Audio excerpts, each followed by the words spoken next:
All right, I'm going to make a video today about how I cured my chronic fatigue syndrome. Pen, what are you up to? Right. So like all of our guests have left and we're tidying up. We're going to go out to town soon. I'm doing the watering, so while I do that, I'll tell you about how I cured my chronic fatigue. I wanted to make this video because some people might be searching for the solution. Maybe they've got chronic fatigue.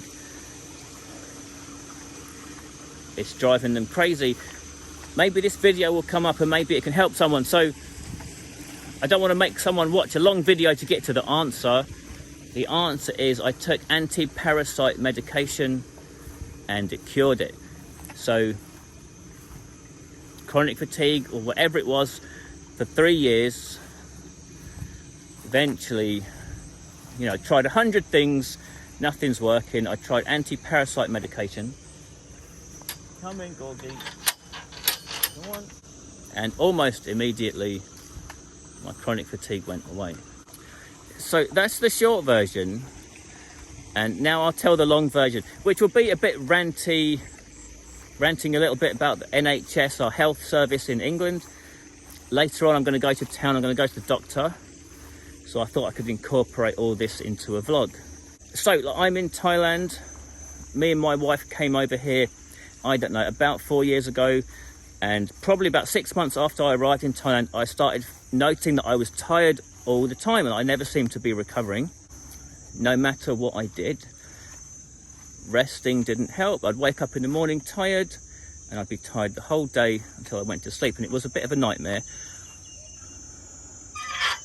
to put it mildly.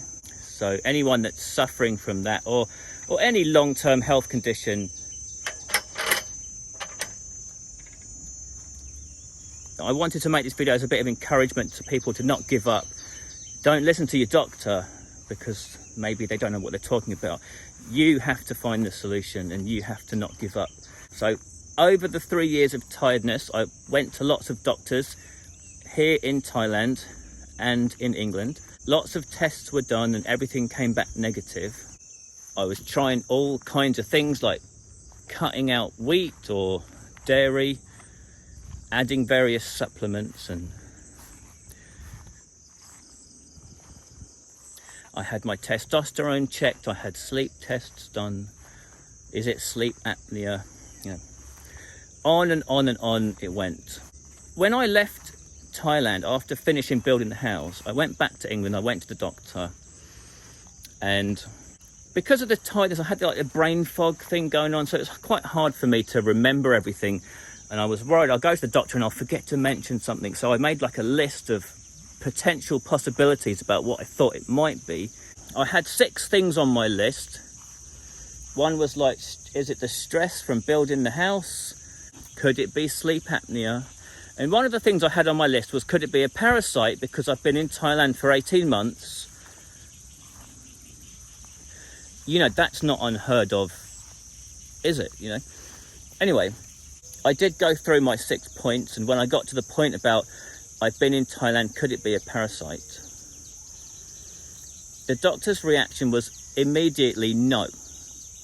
Not possible, I think were his words. He said, it's so rare. It just wouldn't be that.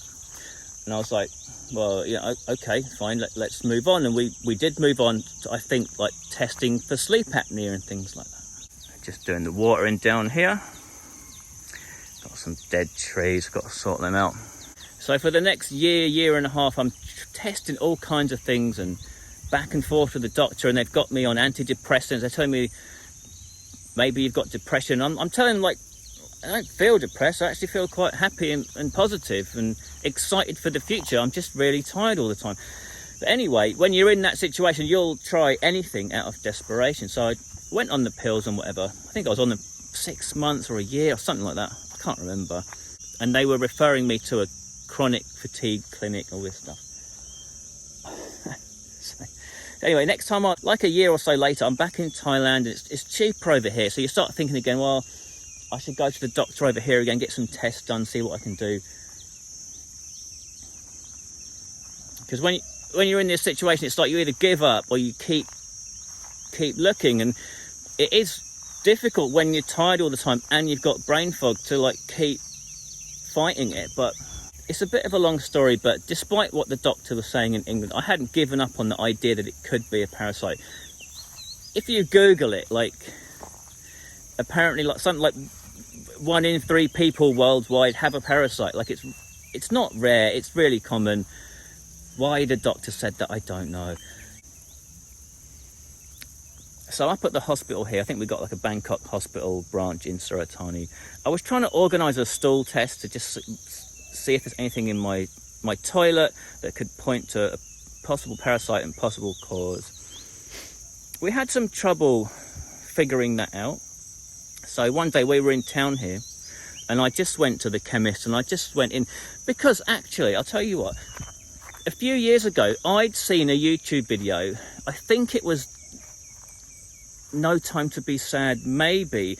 And I think he was saying something about every 6 months he just takes the parasite medication anyway.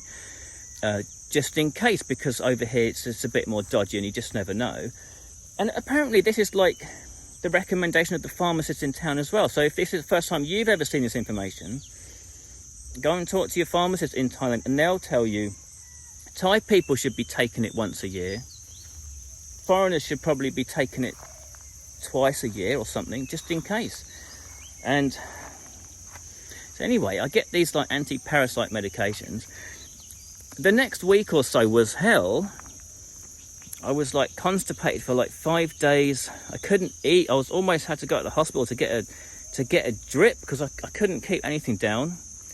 And that was followed by like 5 days of I couldn't get off the toilet. So it was real unpleasant after taking the medicine. But within all that unpleasantness, after like 2 or 3 days, I'm driving along in the car with the wife, and I say to her, like, look, I feel terrible, I feel awful. But I tell you what, I'm not tired. Like, you know, it strikes you like a thunderbolt. You've been tired for 3 years. If you're not tired and suddenly you're awake, despite feeling terrible, you know about it. So ever since that day, my tiredness has gone away and not come back. So that's like, fantastic news. I feel like I got my life back, except for the sciatica. But God, it was awful. It like started when I was like about when I turned 40. You know, like you're looking forward to your 40s, you're going to have a good decade, and then like the first 3 years you're tired non-stop. And the thing is when you've got it, is you don't know if it's going to get worse. You don't know when it's going to end. You're thinking like, is this it for the rest of my life? Like, I can't live like this. So it's really unpleasant. Again, a reason I wanted to make the video, to encourage people to keep looking for the answers, to not listen to your doctor, and just keep trying everything. Anyway, I get back to the doctor and I go to book an appointment and I say, guess what, my tiredness is gone. And he's like, oh, that's great news. How did that happen? And I tell him the story about what happened with taking the parasite medication over here in Thailand. And he said immediately, like no follow-up questions, no checking anything. He said, no, that's not possible. And I'm like, how can you say it's not possible?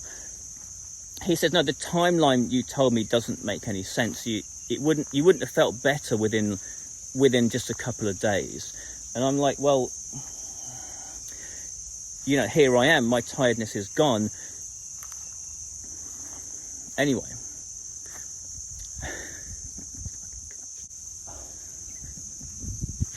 trying to suppress the rant, but yeah, absolutely outrageous. I left the doctor's practice, went to find a different doctor. See what I mean about having a god complex and just thinking they know best when they, for the sake of a $2 pill, just take it and rule it out. Why didn't he?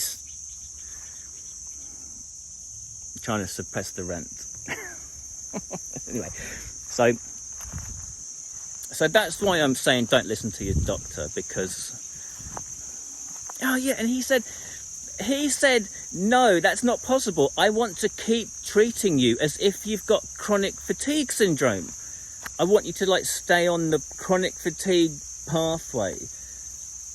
And I'm like, I'm not tired I'm not tired anymore. So this idiot, you know, set me back a year by saying, no, not possible. It prevented me from looking into that as a possibility. So again, don't listen to your doctor. You need to go through everything and rule everything out.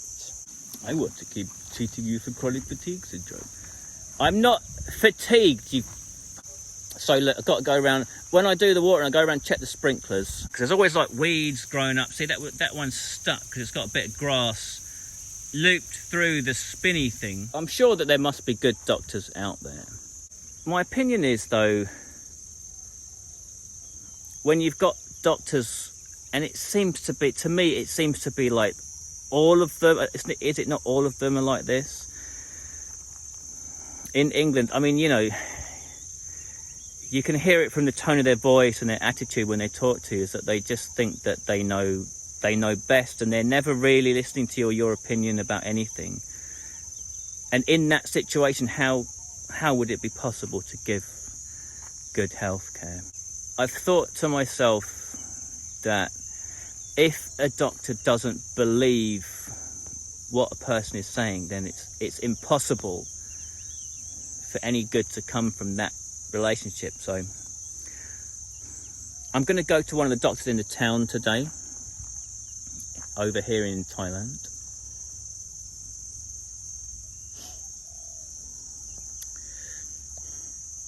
I don't like flying.